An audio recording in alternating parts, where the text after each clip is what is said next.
예수님에게 사랑한다 하는 삶은 아주 종교적인 삶을 살아가는 것을 말하는 게 아니라 예수 그리스도를 사랑하게 되면 뻗어가고 열매 맺어 사람들을 품어내고 쉬게 하고 사랑하는 것을 결국 포함하게 되는 것입니다. 제발 부탁드립니다. 하나님만 사랑하지만 그것이 이웃을 사랑하는 것과 분리되지 않다는 것을 꼭 기억하십시오. 제가 제일 안타까운 것은 뭐냐 그러면요, 하나님 사랑한다고 우리가 많은 일을 해요. 하나님 사랑한다고 목사도 되고, 하나님 사랑하기 때문에 선교사도 되고, 하나님 사랑하기 때문에 교회에서 장로님, 집사님, 권사님도 됩니다. 그리고 교회 열심히 섬기고, 하나님 사랑하기 때문에 선교도 가고, 하나님 사랑하기 때문에 전도도 하고, 하나님 사랑하기 때문에 사회봉사도 하고, 하나님 사랑하기 때문에 그래서 성경 공부도 열심히 하고, 하나님 사랑하기 때문에 뜨겁게 기도해서 방언도 받고 예언도 받고 은사도 받아요. 그런데 하나님 사랑해서 하는 일이 사람 사랑하는 일하고 상관없는 걸까요? 저는 다시 부탁드리고 싶어요. 사람 사랑해서 선교가고, 사람을, 영혼을 불쌍히 여기고 사랑해서 전도하고, 사람을 사랑하기에 말씀을 더 알고 싶고, 사람을 사랑하기에 성령으로 더 충만하셨으면 좋겠어요. 그걸 잃어버리면 다 헛것이 됩니다.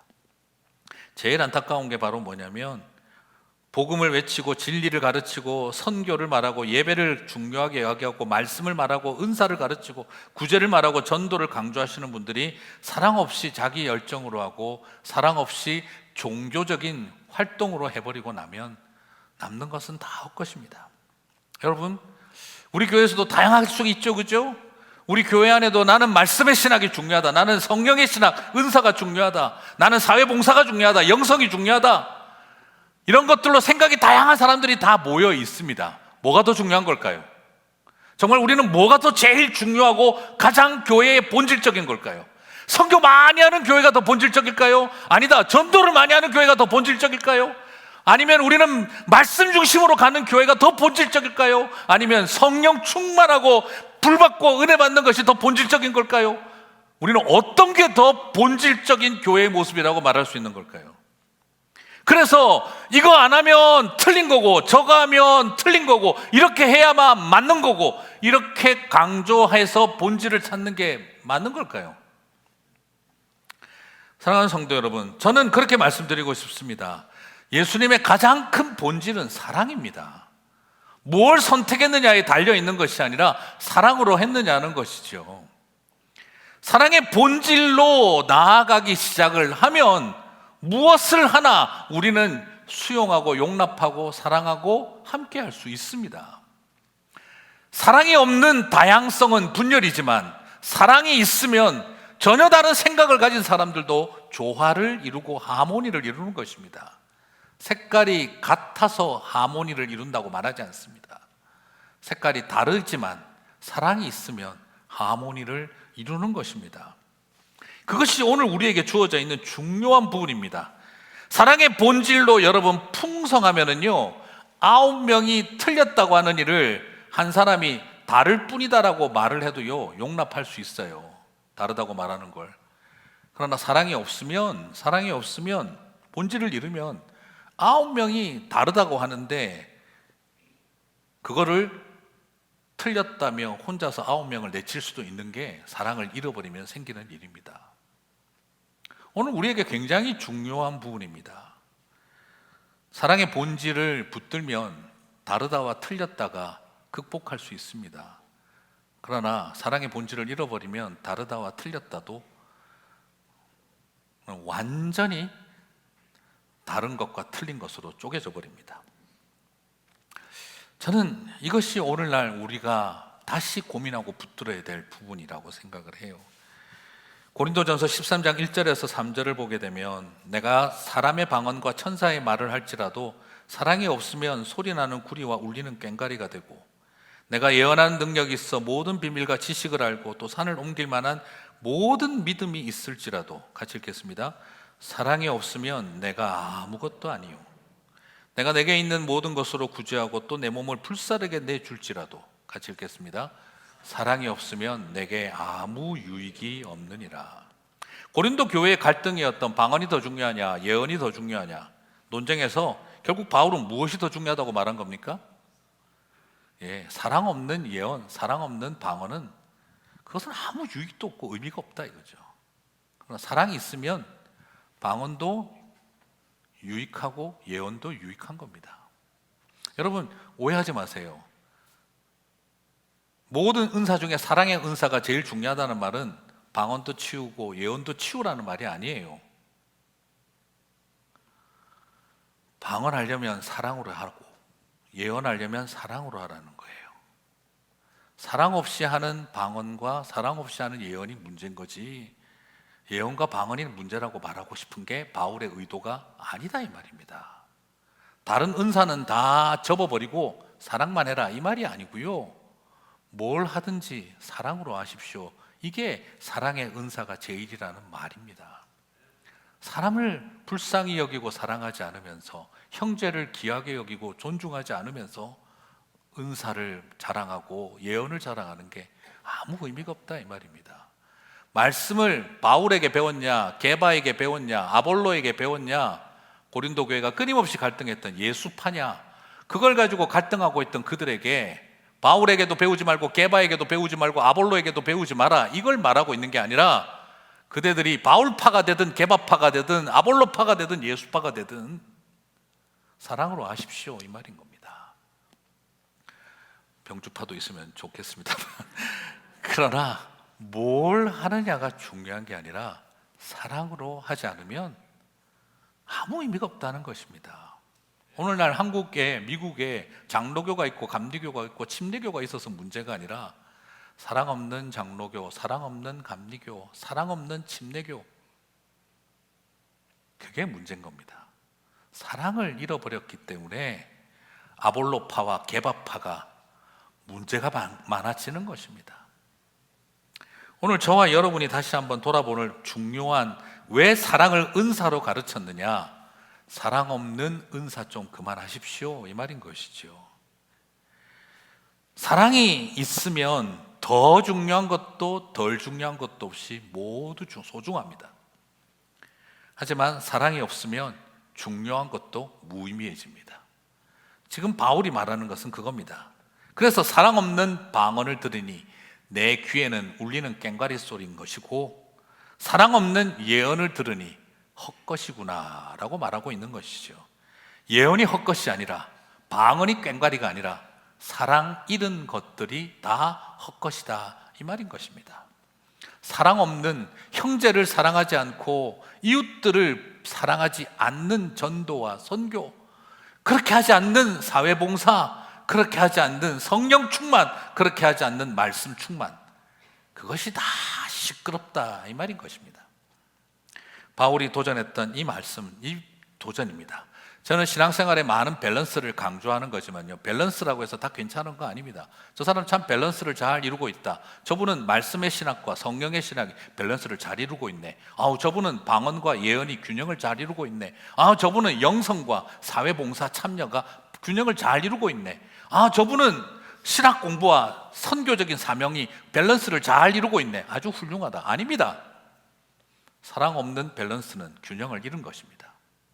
사랑 없는 균형 잡은 삶 역시 아주 인간적인 삶입니다. 사랑이 없으면 밸런스도 균형을 잃은 것입니다.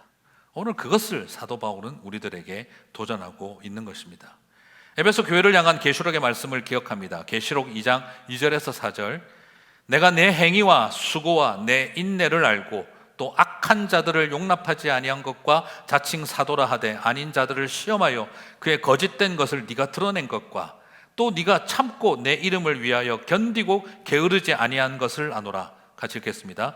그러나 너를 책망할 것이 있나니 너의 처음 사랑을 버렸느니라. 예수 안에 뿌리를 내리는 삶은 이렇게 깊은 사랑 안에 뿌리를 내린 삶입니다. 우리가 그 사랑의 안에 뿌리 내린 것을 잊어버렸다면 우리는 다시 하나님 앞에 회복을 기도하고 고민해야 하는 겁니다. 사랑으로 뿌리가 깊어지면 사랑의 줄기가 높아지고 사랑의 가지가 넓어지며 사랑의 열매가 익어가는 것을 보게 될 것입니다.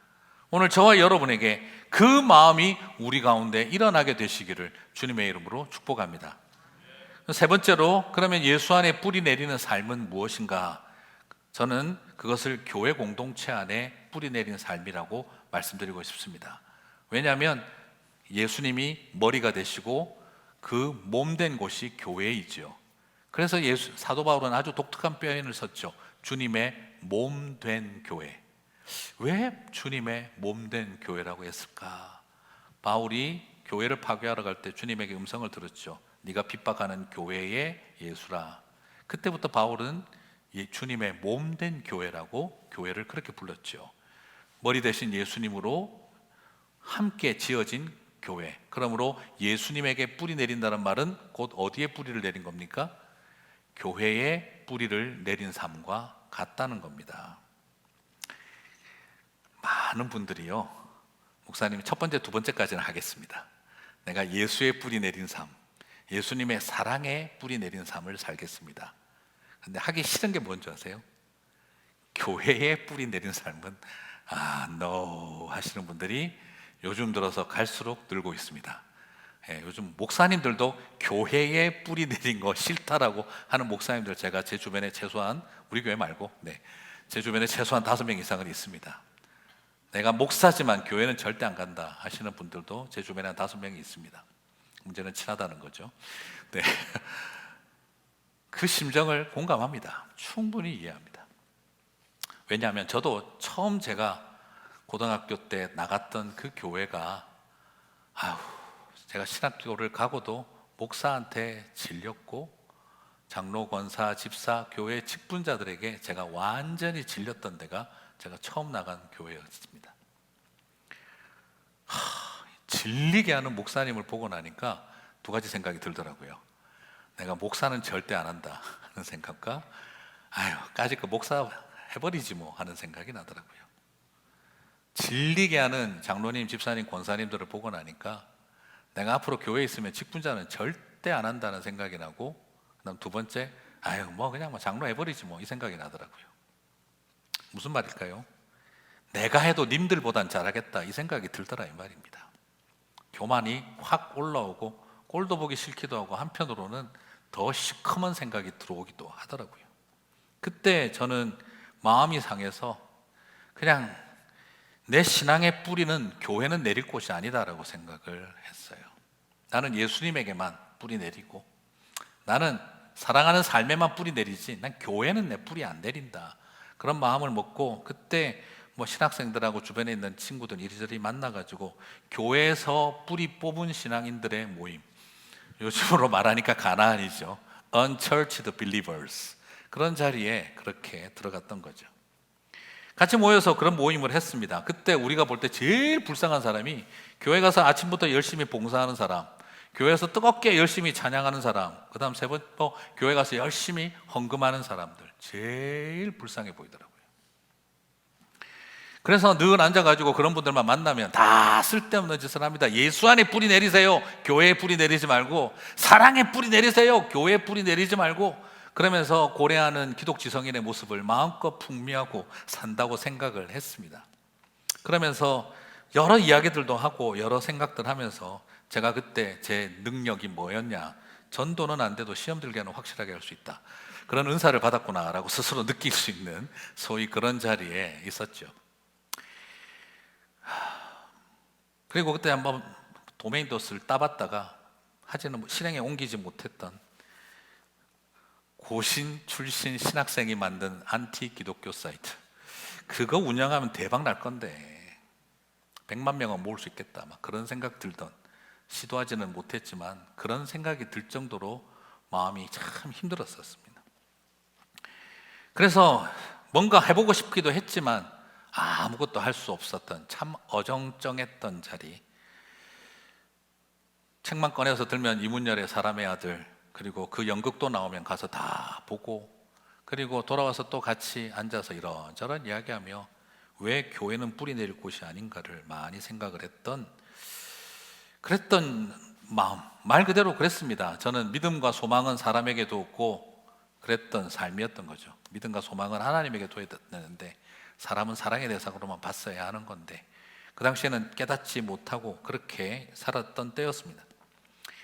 그런데 제가 다시 교회로 돌아가고 뿌리를 내리게 되고 목사가 되었던 이유는 그렇게 저를 질리게 했던 목사님, 그렇게 저를 질리게 했던 장로님, 집사님, 권사님, 그 교회에서 그래도 아버지가 그 교회를 다니니까 어쩌다가 한 번씩 가면 정말 묵묵하게 아이들을 챙기며 봉사하고 돌보던 우리 교회 청년부 누나 때문이었습니다. 그 누님은 시골에서 올라와서 소위 말하는 여공이었습니다. 손가락에 실밥 지켜가면서 그렇게 열심히 돈 벌어서 시골에 부모님들 모시고 하던 그 누나인데 교회에 참 열심히 섬겼습니다. 그런데 그 누나가 아이들, 중고등부 애들 교사로 어떻게나 잘 챙기고 그리고 그런 교회 마당에 빗자루 들고 나가서 쓸고 청소하고 있는 모습을 제가 보면서 저도 모르게 화가 나더라고요. 신학생인 제가. 그래서 누나, 이런 상황에서 이런 교회가 지켜져? 누나 어떻게 돈 버는지 내가 아는데 뭐 하려고 헌금을 하고 그래? 왜 하루 종일 나와서 봉사하고 그래? 그때 그 누나가 저를 가만히 쳐다보더니 잘은 몰라도 성령의 하나 되게 하심을 힘써 지키라는 말씀이 있잖아. 쉽게 지켜지리라 생각 안 해. 힘써 지키라고 하셨잖아. 그러면서 그 누나가 우는 거예요. 참 여러 생각이 났습니다. 힘써 비난하고 있는데 신학생은 힘써 지키겠다고 하는 그 누나가 저한테는, 그 누님이 저한테는 큰 충격이었어요. 집에 돌아와서 성경책을 펴서 읽는데 골리앗 앞에서 온 이스라엘 군대가 벌벌 떨고 있더라고요. 탈령이 일어나고 창과 방패를 던져놓고 도망을 가고 바위 뒤에 나무 뒤에 숨어서 바닥에 엎드려 기회만 노리고 도망갈 기회만 노리고 있는 그런 사람들 앞에서 아주 어린 다윗이 나타나서 외치는 겁니다. 사무엘상 17장 45절에 다윗이 블레셋 사람들에게 이르되 너는 칼과 창과 단창으로 내게 나오거니와. 같이 읽겠습니다. 나는 만군의 여호와의 이름 곧 네가 모욕하는 이스라엘 군대의 하나님 그 이름으로 내게 나아가노라. 저는 여기서 굉장히 좀 물맷돌 이런 것보다도 저한테는 정말 충격적으로 저한테 그 당시에 들어왔던 게 네가 모욕하는 이스라엘 군대의 하나님 그 이름으로 너에게 나아가노라.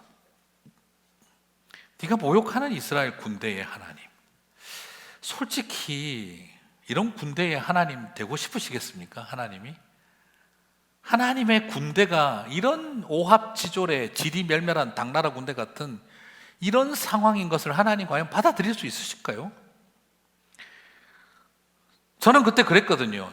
이런 교회의 하나님이시면, 이런 교회를 그냥 어쩌지 못하시는 하나님이시면 그렇게 쉽게 하나님을 같이 모욕하고 있던 저에게, 그 어린 저에게 그 당시 이 말씀은 좀 충격이었습니다. 왜 내 눈에는 이런 교회의 하나님이라고 비판하고 싶은데 왜 다윗은 이런 이스라엘 군대의 하나님, 그 하나님의 이름으로 내가 너에게 나가겠다.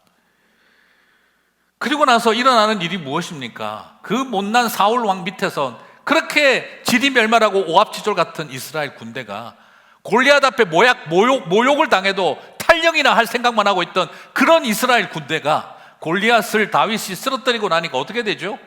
진짜 하나님의 군대 마하나임처럼 바뀌지 않았습니까? 하루 종일 블레셋을 따라가며 치며 대승을 거두는 모습을 보여주고 말더라는 거죠. 저는 그걸 보면서 많은 생각을 했습니다. 왜 내 눈에는 이렇게 하나님의 군대로 회복될 이스라엘은 눈에 안 보였을까? 다윗은 믿고 바라고 그리고 기대했는데 왜 나는 아무런 기대와 소망을 갖지 않았던 걸까? 나랑 다윗의 차이는 무엇일까? 나와 그 누나의 차이는 무엇일까? 그 은혜의 자리에서 하나님, 그래도 교회를 붙들겠습니다 하는 소망과 결단을 마음속에 안고 다윗이 보았던 그것을 저도 보고 싶고 우리 누나가 지키고 싶은 그 지킴을 나도 하고 싶습니다. 그 마음 하나로 그 교회 다시 돌아갔습니다. 그리고 그곳에 있는 중고등부 아이들 사랑으로 돌보고, 우리 니네 부모들이 어떻게 싸워도 너희들은 싸우지 마라. 니네 엄마 아빠가 어떻게 서로를 비난해도 니네들은 그러지 마라. 그 아이들 돌보다가 나중엔 더 이상 답이 없는 상황이 와서 그 교회가 문을 닫을 때 아이들 3명씩 묶어서 주변의 이웃교회 하나씩 고등학생, 중학생, 어린애들 형님, 언니 노릇해달라고 부탁하고 다 그렇게 찢어서 교회 마당에서 기도해주고 보낼 때 저는 그 아이들의 뒷모습을 지금도 잊을 수가 없습니다. 그래서 평생 제 가슴 속에 있는 겁니다. 어떤 일이 있어도 교회를 애들 저렇게 쪼개서 교회 마당 울며 떠나게 하는 교회는, 목사는 절대 하지 말자. 그런 교인들은 되지 맙시다. 저는 그 이야기는 하고 싶은 겁니다. 사랑하는 성도 여러분, 우리 애들이 서너 명씩 묶어서 교회 마당에서 울면서 떠나게 만드는 그런 교회는 안 해야 되지 않겠습니까? 저는 그런 모습을 지켜보면서 그때 다시 하나님 앞에 마음을 품었습니다. 하나님, 내가 당신 안에서 이 주님의 몸된 교회 내 뿌리를 내리고 죽을 테니 주님 이 교회를 붙잡아 주십시오. 사랑하는 성도 여러분, 여러 사연들을 안고 우리 교회 여기까지 오신 분들 많이 있으시죠? 같이 함께, 나는 이제 예수님에겐 뿌리 내려도, 예수님의 사랑에는 뿌리 내려도 교회는 뿌리 내리지 않는다, 상한 마음으로 많이들 오셨을 것도 알고 있습니다. 하지만 부탁드리고 싶습니다. 주님 안에 뿌리 내리는 삶, 교회 안에 뿌리 내리는 길이라고 믿습니다. 그 길을 힘들지만 함께 걸어가게 되시기를 주님의 이름으로 축복합니다. 말씀을 마무리하겠습니다. 나그네 길 인생 가는 거 멉니다. 그리고 참 어떻게 가야 될지 모르겠어요. 네, 여러분 빨리 가고 싶으세요? 더디게 가고 싶으세요? 어떤 게 나그네 인생일까요? 빨리 가면은요, 여러분 어떻게 될까요? 속도가 빨라질수록 시야가 좁아집니다. 빨리 달릴수록 시야가 좁아집니다. 내 트랙만 보이죠. 내가 달려가고 있는데 옆에 뛰는 사람들이 다 보인다. 무슨 뜻이죠? 꼴찌다 이 말인 거죠. 더디게 가고 있다 이 말이죠. 꼴찌로 가면 시야가 확 트입니다. 1등으로 달리면 시야가 좁아지죠. 안 보이죠. 뭐는 게 더 좋다 말하기도 참 그렇습니다. 그래서 한국 가서 KTX 이렇게 초고속 열차 이렇게 타니까 그렇게 빨리 가는 기차를 타면 사람들이 창밖을 보지 않아요. 다 커튼 치고 스마트폰만 쳐다보고 있습니다. 그런데 어떤 곳에 가서 올라가는 길에 국도로 제가 바닷가길로 쭉 가니까 스마트폰을 안 보게 되더라고요. 더디게 가니까 창밖이 보이더라고요. 너무 빨리 가는 KTX를 타니까 모니터만 보이던데 천천히 가는 마을버스를 타고 가니까 창밖이 보이기 시작하더라고요. 참 희한한 건 더디게 가면은요 더 느려져요. 이쁜 데가 보이고 좋은 데가 보이니까 자꾸 서고 들어가요. 느리게 가면 더 느려져요. 6시간 걸리는 길을 천천히 가면 8시간 만에 도착합니다. 맛집도 가야지, 이쁜 뷰도 봐야지. 근데 빨리 가면 하나도 그런 건 또 못 봐요. 빨리 가는 사람 바빠요. 그래서 빨리 가죠. 그런데 더디게 가면은요 또 바빠져요. 볼 데가 많고 갈 데가 많아지니까. 그래서 여러분 아시지 않습니까? 백수가 과로사 하지 않습니까? 할 게 없으면 할 게 많아져요. 네. 원래 그게 삶의 인생인 거죠. 그래서 내가 더디게 가는 게 나그네 길인가 빨리 가는 게 나그네 길인가 잘 모르겠더라고요.